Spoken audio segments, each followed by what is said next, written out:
بسم اللہ الرحمن الرحیم۔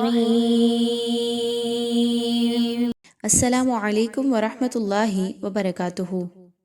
آج کی کلاس میں انشاءاللہ سورۃ البقرہ کی آیت نمبر 58 اور 59 کو تجویدی قواعد کے ساتھ مل کر سیکھیں گے۔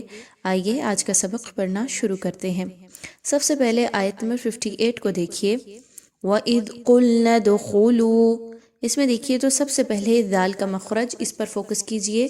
دال کو بہت نرمی کے ساتھ پڑھا جاتا ہے۔ زبان کی نوک کو تھوڑا سا باہر نکالیے اور دانتوں کے درمیان میں دیجئے۔ وَإِذْ قُلْنَا، ٹھیک ہے، زا کی طرح نہیں پڑھنا ہے، اس کو سختی نہیں رکھنی۔ قُلْنَا ادْخُلُوا، اس میں دیکھیے تو قاف جو ہے اس کو پر کر کے پڑھیے۔ قاف موٹا حرف ہے، باریک نہیں پڑھا جاتا۔ نون کو دال کے ساتھ ملائیں گے، دال پر جزم کی علامت موجود ہے۔ دال حروف قطب جد میں سے ہے، یعنی قلقلہ کے لیٹرز میں سے ہے، اس لیے یہاں پر اس کو ہلا کر پڑھا جائے گا۔ وَإِذْ قُلْنَا ادْخُلُوا، ندخلوا ایسا پڑھنا درست نہیں ہے۔ کیسے پڑھنا ہے؟ وَإِذْ قُلْنَا ادْخُلُوا، ٹھیک ہے۔ خا کو موٹا کر کے پڑھیں گے، موٹا حرف ہے۔ هَذِهِ الْقَرْيَةَ، یہاں پر دیکھیے تو را پر جزم کی علامت ہے اور اس سے پہلے والے حرف پر زبر ہے، اور وہ حرف موٹا بھی ہے، اس لیے اس را کو پر پڑھا جائے گا اور قاف کو بھی موٹا کر کے پڑھیں گے۔ قَرْيَةَ فَكُلُوا، لام واپس لو واو مدہ ہے، 1 سے 2 الف کے برابر پڑھیے۔ منہا، نون ساکن کے بعد ہا کا حرف آ رہا ہے، اظہار کیا جائے گا، یعنی آپ نے نون پر کسی طرح کا غنہ نہیں کرنا۔ ہا الف زبر ہا، الف مدہ ہے۔ حیث، یا پر جزم کی علامت ہے، ہا پر زبر ہے، یا لین ہے، 1 سے 2 الف کے برابر، اس کو پڑھیے۔ سا کے مخرج پر خاص توجہ دیجئے، اس کو سین کی طرح نہیں پڑھنا۔ حیث، سا نرمی کے ساتھ، جیسے ہم نے دال کے مخرج کو دیکھا تھا، اسی طریقے سے سا کا مخرج بھی پڑھا جائے گا۔ زبان کو تھوڑا سا باہر نکالیے، دانتوں کے درمیان میں دیجئے تو سا سا ادا ہوتی ہے۔ شئتم میں دیکھیے تو حمزہ پر جزم کی علامت موجود ہے، جس حمزہ پر بھی جزم کی علامت آ جاتی ہے اس کو جھٹکا دے کر پڑھا جاتا ہے۔ منہا حیث شئتم، میم ساکن کے بعد را کا حرف آ رہا ہے، اظہار شفوی کیجئے، کسی طرح کا غنہ نہیں کرنا اس جگہ پہ۔ شئتم ایسا کرنا درست نہیں ہوگا، بلکہ آپ نے کیسے پڑھنا ہے؟ حیث شئتم رغدا، را اور غین دونوں کو موٹا کر کے پڑھیے، دونوں موٹے حروف ہیں، را زبر کی وجہ سے اور غین آلریڈی موٹا حرف ہے، جس بھی کنڈیشن میں ہو اس کو موٹا ہی پڑھا جاتا ہے۔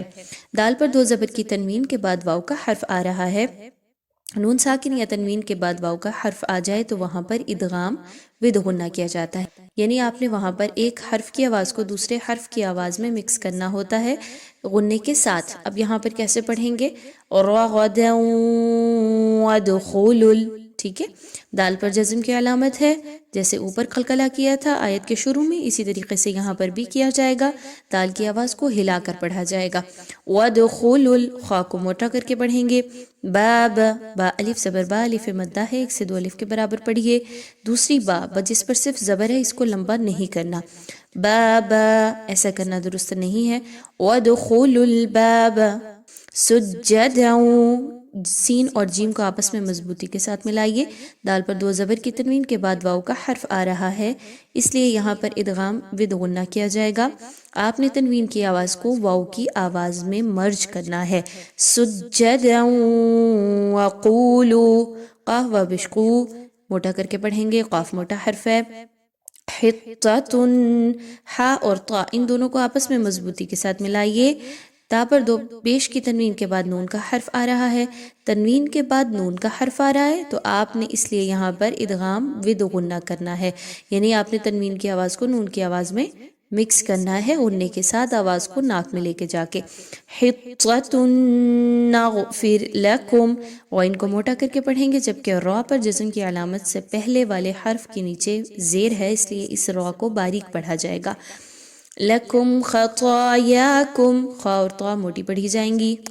وسنزید المحسنین، اس میں دیکھیں تو آپ نے وسا نہ ان تینوں کی حرکت کو ایک جیسا رکھنا ہے، کسی ایک کو لمبا یا کم نہیں کرنا۔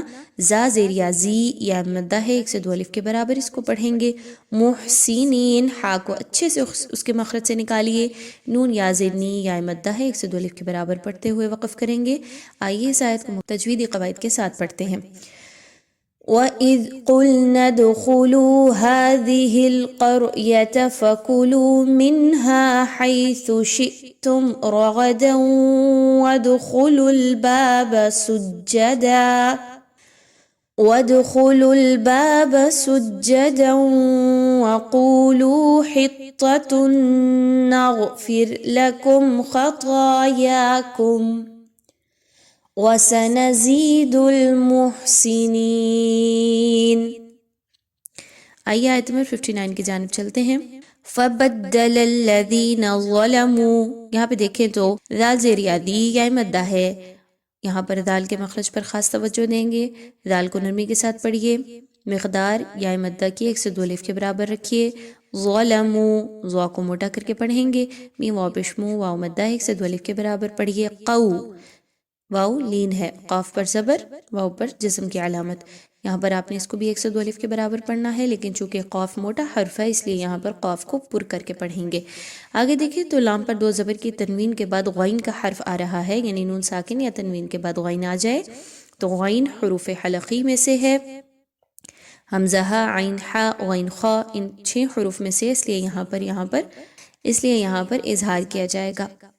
قولا غیر الذی، یعنی آپ نے لام کی 2 زبر کی تنوین کے اوپر رکنا نہیں ہے، غنہ نہیں کرنا۔